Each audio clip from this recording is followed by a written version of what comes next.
सभी तुला राशि के भाई बहनों का हार्दिक अभिनंदन।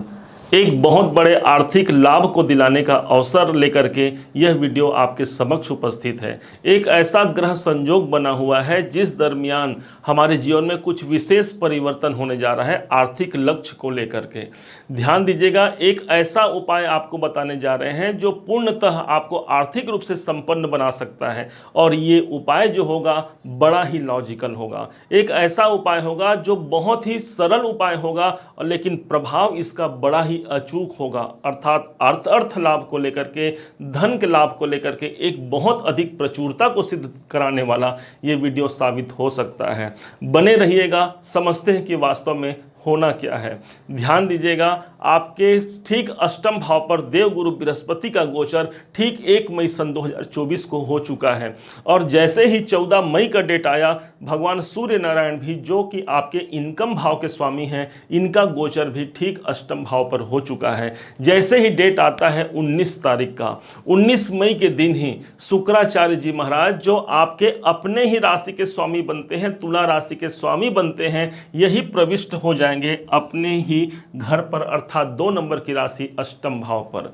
इनका आना ही एक प्रकार से विशेष संपन्नता का सूचक माना जाएगा। भाई आपके अपने राशि के स्वामी हैं, दूसरे राशि पर जा रहे हैं, इसलिए शुक्र की प्रबलता यहां पर सिद्ध होती है। शुक्र अपने स्वयं के घर पर होंगे और इस कारण से उनके अंदर वो स्वच्छंदता होगी, वो एक ऐसा माहौल होगा जिस समय पर वो खुल करके कोई काम कर पाएंगे। और ठीक इसी कारण से अष्टम भाव जो कि गुप्त धन का होता है, अष्टम भाव ऐसा धन है जिसके लिए मैंने बहुत ज्यादा प्रयास नहीं भी किया तो वहां से मुझे धन प्राप्त होगा, ऐसा यह अष्टम भाव को माना जाता है।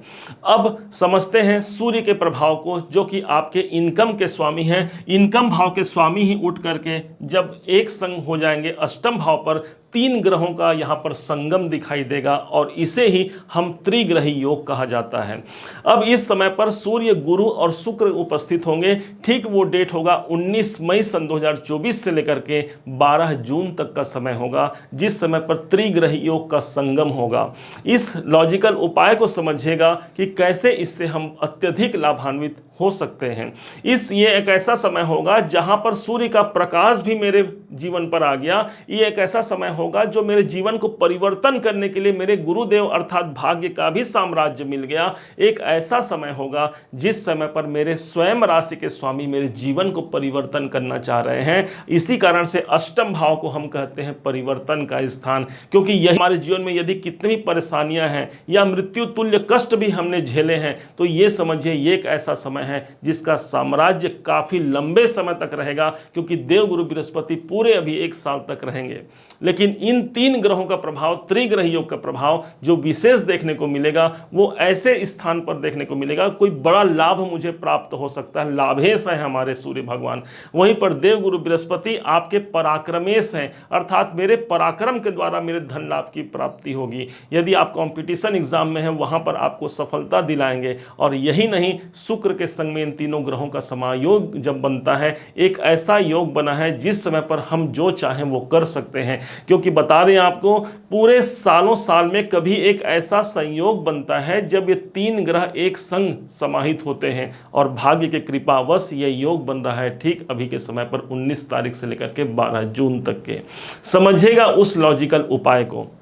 इस समय पर आपको बता दें, शुक्र को माना जाता है धन के कारक माने गए हैं हमारे शुक्र देव, और वहीं पर हम सूर्य को लेते हैं किसी शासन से जोड़ते हैं, अर्थात गवर्नमेंट से जोड़ा जाता है भगवान सूर्य नारायण को। और वहीं पर देवगुरु बृहस्पति को जोड़ा जाता है किसी गुरु से अथवा किसी ब्राह्मण से जोड़ा जाता है। ये देवगुरु बृहस्पति उनको रिप्रेजेंट करते हैं।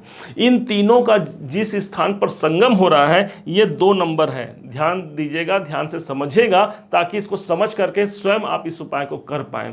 अब करना क्या है, आप किसी इस 19 तारीख से लेकर के 12 जून के मध्य किसी भी दिन जो आपको उचित लगे चले जाइए एक अपने ब्राह्मण के पास, अपने गुरुदेव के पास। किसी ब्राह्मण अथवा गुरुदेव के पास जाकर के उनसे आशीर्वाद लीजिए, उनको कुछ दक्षिणा उनके हाथ में पकड़ा करके आशीर्वाद लीजिए और वापस में बदले स्वरूप उनसे, आशीर्वाद स्वरूप उनसे 1 रुपए का सिक्का आप वापस ले लीजिए। जैसे ही आपने एक ब्राह्मण का आशीर्वाद लिया, अर्थात आपने देवगुरु बृहस्पति को एक्टिवेट कर लिया, उनसे आपने सिक्का लिया, एक पैसा लिया, अर्थात आपने भाग्य के हाथों से ही एक सिक्का आपने प्राप्त किया है। उस सिक्के में आप देखेंगे अशोक स्तंभ बना होता है, जो कि गवर्नमेंट को रिप्रेजेंट करता है, हमारे शासन को रिप्रेजेंट करता है। अर्थात हमने सूर्य को भी यहाँ पर प्रभावित कर लिया, उसे भी एक्टिवेट कर लिया। और ये सिक्का जो है साक्षात धन है, इसलिए हमने धन अर्थात शुक्र को भी यहाँ पर एक्टिवेट कर लिया। इसे ले जा करके अपने घर पे रख दीजिए, जहाँ माता लक्ष्मी जी का स्थान है या जहाँ आपके पूजन का स्थान है, वहाँ ले जा करके सिक्के को रख लीजिए, ताकि वहाँ पर लक्ष्मी जी और बाकी देवी देवताओं के वहाँ पर वाइब्रेशन उस सिक्के पर स्थापित हो जाए। और उसके बाद इसे अपने अलमारी में जहाँ धन संग्रह करते हैं उस स्थान पर रख सकते हैं, क्योंकि 2 नंबर की जो राशि होती है ये काल पुरुष की कुंडली में द्वितीय भाव को दिखाता है, जो कि संचित जमा पूंजी का होता है, संचित धन का होता है। ये स्थान मेरे बैंक का होता है, अर्थात घर में जो स्थान है जहां पर हम पैसा रखते हैं वहां उस सिक्के को ले जा करके रख दीजिए।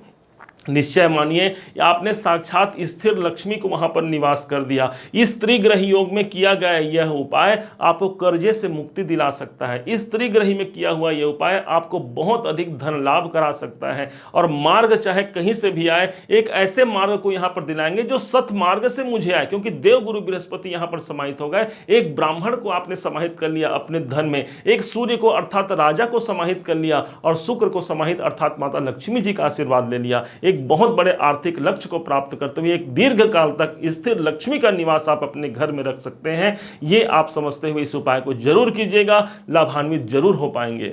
उम्मीद है आप सबने इसे समझा, आप सबने इसे जाना है। यदि आपने इसे समझा है, जाना है, मेरे समझाने का प्रयास यदि आपको सार्थक लगा हो, मेरे समझाने का तरीका यदि आपको सार्थक लगा हो, तो हर बार की भांति इस बार भी अपना प्यार भरा लाइक और कमेंट करना कभी मत भूलिएगा। और हाँ, यदि अभी तक आपने चैनल को सब्सक्राइब नहीं किया है, सब्सक्राइब जरूर कीजिएगा। पुनः एक बार फिर आप सभी का दिवस बहुत मंगलमय हो, इन्हीं शुभकामनाओं के साथ। जय श्री राम।